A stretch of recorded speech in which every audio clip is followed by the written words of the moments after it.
모든 비밀이 밝혀지는 순간 당신이 알던 천국과 지상의 모든 관계가 새롭게 그려진다. 천국에서의 마지막 날이 밝았습니다.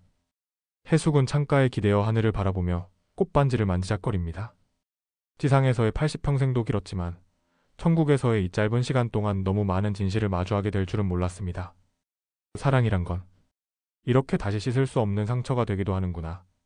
한편 낙주는 밤새 천국 도서관에서 모든 기록을 뒤지고 있었습니다. 마침내 그가 찾던 은호에 관한 문서를 발견했을 때 그의 손은 떨리고 있었습니다. 모든 게 우연이 아니었어?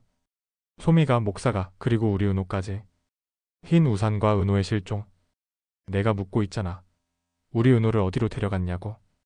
낙준이 지옥과 천국을 연결하는 특별한 공간에서 환영으로 나타난 강정구의 모습을 향해 소리칩니다. 두 사람의 과거는 점점 또렷하게 드러납니다.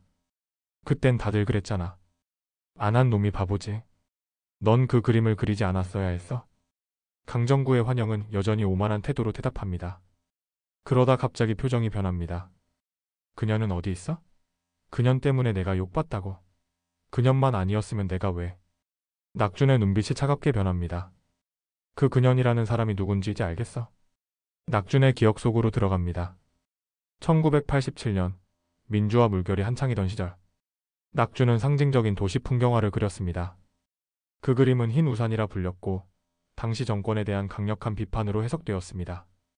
강정구는 당시 문화예술계 검열을 담당하던 경찰이었고 그 그림으로 인해 낙준을 상당 기간 구금했습니다. 그림은 포기하고 조용히 살아? 그렇지 않으면. 강정구의 협박에도 낙준은 굴복하지 않았습니다. 그리고 그 대가로 어느 날 그의 5살 아들 은호가 갑자기 사라졌습니다. 목사의 진짜 정체. 내 이름은 사실 이은호예요. 목사가 해숙 앞에서 떨리는 목소리로 말합니다. 그의 손에는 낡은 사진 한 장이 들려 있었습니다. 젊은 시절의 해숙과 낙준, 그리고 그들 사이에 있는 어린 소년의 모습? 이건 어떻게? 해숙의 손이 떨립니다. 기억 속에 묻어두었던, 아니 억지로 지워버렸던 그날의 기억이 홍수처럼 밀려옵니다. 엄마 왜 날 기억하지 못하는 거예요? 아빠는 알고 있는데. 목사의 눈물 섞인 질문에 해숙은 말을 잇지 못합니다. 기억의 벽이 무너지며 그녀는 그 끔찍했던 날을 떠올립니다. 자신의 아들 은호가 납치되었던 그날. 소미의 충격적인 정체. 이해숙 씨, 당신은 정말 아무것도 기억이 안 나세요? 소미가 조심스럽게 물었습니다. 해숙은 혼란스러운 표정으로 고개를 젓습니다. 이상하게 기억나지 않는 부분이 있어요. 은호가 어떻게 사라졌는지. 소미는 깊은 숨을 들이쉬고 말합니다. 제가? 흰 우산의 모델이었어요. 충격적인 진실이 드러났습니다. 소미는 낙준의 그림 흰 우산의 주인공이었고 그와 특별한 인연이 있었습니다. 낙준 씨는 제가 빗속에서 하얀 우산을 들고 서 있는 모습을 그렸어요. 그 그림이 당시 반정부 상징이 됐죠. 난 단지 우산을 든 여인에 불과했지만 모두가 날 자유의 여신이라고 불렀어요. 낙준의 눈이 커집니다. 그래서 강정구가 그년 때문에 욕을 팠다고 한 거군요. 당신이 그 그림의 모델이었기에 당신을 찾아 체포하려 했던 거죠? 소미가 고개를 끄덕입니다. 난 그날 낙준 씨가 체포되자 당신 가족을 보호하기 위해 은호를 데리러 갔어요. 하지만 강정구의 부하들이 먼저 와 있었죠. 내가 은호를 데리고 도망치려 했지만 잃어버린 아이의 슬픈 운명. 은호는 어떻게 된 거예요? 해숙이 떨리는 목소리로 물었습니다. 센터장이 천천히 과거의 기록을 펼칩니다. 강정구의 부하들이 은호를 데려가려 할 때 소미 씨가 이를 막았습니다. 그 과정에서 실랑이가 벌어졌고 은호는 혼란 속에 혼자 도망쳤죠. 길을 잃은 은호는 폭우 속에서 집을 찾아 헤맸습니다. 그리고 해숙 씨가 항상 말하던 대로 교회를 찾아갔죠. 목사 은호가 기억을 더듬습니다. 기억나요? 비가 너무 많이 왔어요. 엄마가 항상 말하던 대로 교회를 찾아갔어요. 길을 잃으면 교회 앞에서 기다리렴. 그게 엄마의 마지막 말이었으니까? 해숙의 눈에서 눈물이 흘러내립니다. 그녀는 정말로 아들에게 그런 말을 자주 했었습니다. 그날은 폭우가 쏟아지고 있었고 누구도 날 발견하지 못했어요. 계속 기다리다가 목사의 말이 끊겼습니다. 그는 더 이상 말을 잇지 못했습니다. 해숙의 잃어버린 기억. 그래서 내가 은호를 기억하지 못했던 거였어? 해숙의 눈에서 눈물이 흘러내립니다. 낙준이 조용히 그녀의 손을 잡습니다. 당신은 은호를 잃은 후 큰 충격을 받았어? 의사들은 그걸 외상 후 기억 상실이라고 했지? 당신은 은호의 존재 자체를 기억에서 지워버렸어. 그런데 왜 당신은 내게 말하지 않았어? 우리 아들에 대해. 낙준의 눈에도 슬픔이 가득합니다. 처음엔 당신이 기억을 되찾길 바랐지. 하지만 의사들은 당신의 정신 상태가 위험하다고 했어. 그리고 나도 내 책임이 있었어. 내가 그 그림을 그리지 않았다면 우리 아들이 표적이 되지 않았을 테니까. 흰 우산의 비밀. 천국 중앙홀에 낙준의 그림 흰 우산이 전시됩니다. 비 내리는 풍경 속에 하얀 우산을 든 여인의 모습이 그려져 있습니다. 그런데 자세히 보면 그 여인의 옆에는 작은 아이의 형체가 흐릿하게 그려져 있습니다. 센터장이 그림을 가리키며 말합니다. 이 그림은 단순한 예술작품이 아니었습니다. 낙준 씨는 이 그림 속에 자신의 아들 은호의 모습을 숨겨놓았죠. 그래서 이 그림이 더욱 강력한 상징이 되었습니다. 아버지가 찾는 잃어버린 아들, 국가가 빼앗아간 무고한 생명. 소미가 그림을 바라봅니다. 난 그저 우산을 들고 있었을 뿐인데 그 그림이 그토록 큰 의미를 가질 줄은 몰랐어요.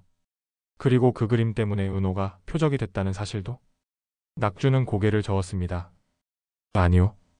내 예술 때문에 우리 아들이 희생된 것이 아니라 그 시대의 불의 때문이었소. 자유를 억압하던 세력, 그들이 진짜 원인이었소. 꽃반지의 의미. 이 반지, 당신이 만든 거예요? 해숙이 자신의 손가락에 끼워진 꽃반지를 바라봅니다. 그것은 토끼풀꽃으로 엮어 만든 소박한 반지였습니다. 낙준이 미소 지으며 고개를 끄덕입니다.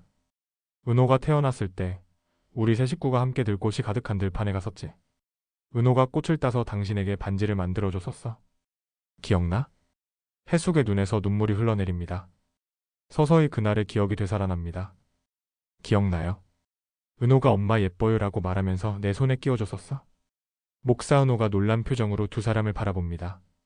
그래서 제가 여기서 처음 해숙 씨를 봤을 때 낯익게 느껴졌던 거군요. 제 기억 속에 남아있던 센터장의 중재와 천국의 선택.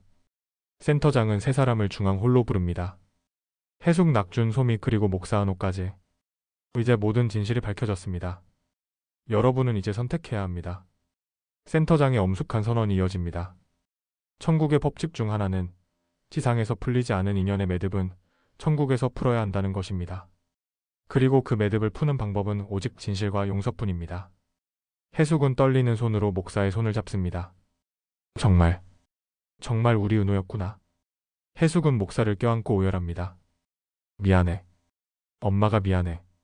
내가 조금만 더 잘 지켰더라면. 천국의 막걸리 파티와 화해의 순간. 해숙은 천국의 뒷동산에서 몰래 막걸리를 빚습니다.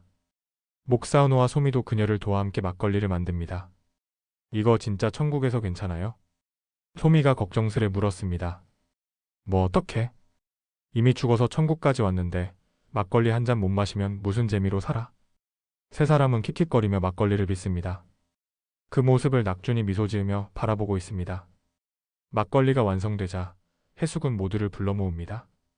자, 오늘은 모든 슬픔을 내려놓는 날이야. 한 잔씩 받아.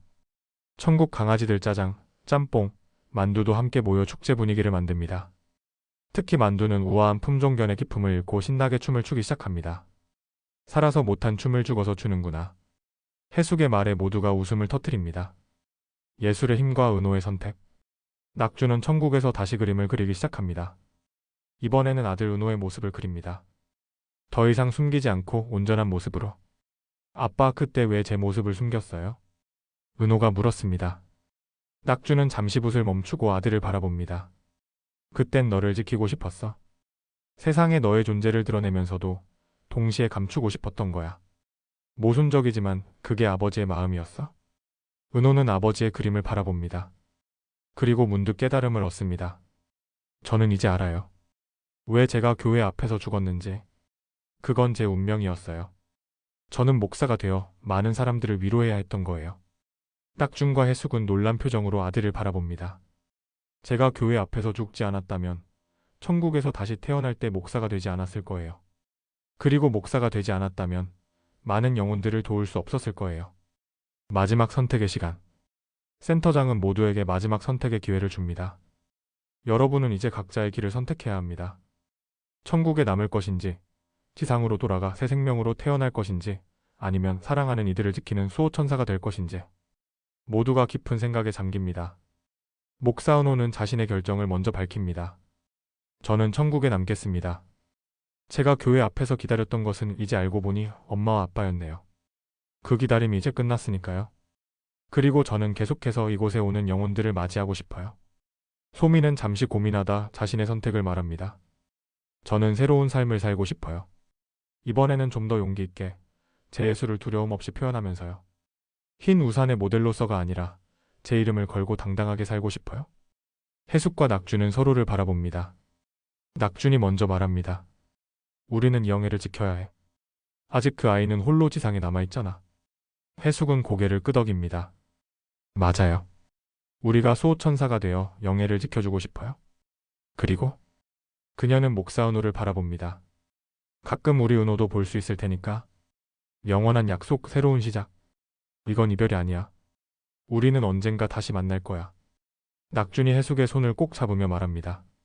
목사은호는 부모님을 꼭 안아주고 소미는 모두에게 따뜻한 인사를 건넵니다. 저 때문에 당신들이 겪은 일 정말 미안해요. 하지만 이제 모든 오해가 풀렸으니 각자의 길에서 행복했으면 좋겠어요. 센터장이 마지막으로 말합니다. 우리가 만나고 헤어지는 모든 순간이 천국보다 아름다워질 수 있다면 그것이야말로 진정한 천국의 의미입니다. 빛이 모든 것을 감싸기 시작하고 해숙과 낙주는 서로의 손을 꼭 잡은 채 수호천사로의 여정을 시작합니다. 소미는 새로운 생명을 향해 나아가고 목사은호는 그들의 뒷모습을 바라보며 미소 짓습니다. 천국보다 아름다운 건 서로를 용서하고 사랑할 수 있는 가족의 연결고리였구나. 화면은 천천히 밝아지며 이영애가 일하는 시장 한켠에 해숙과 낙준이 보이지 않는 모습으로 서 있는 장면으로 전환됩니다. 이영애는 문득 따뜻한 기운을 느끼고 미소 짓습니다. 엄마, 아빠, 고마워요. 하늘에서는 은은한 꽃잎비가 내리기 시작하고 그 꽃잎 하나하나에 우리의 인연과 사랑이 담겨 있음을 느끼게 합니다. 천국보다 아름다운 그 무엇, 그것은 바로 우리의 가족이었습니다. 구독, 좋아요 감사드립니다.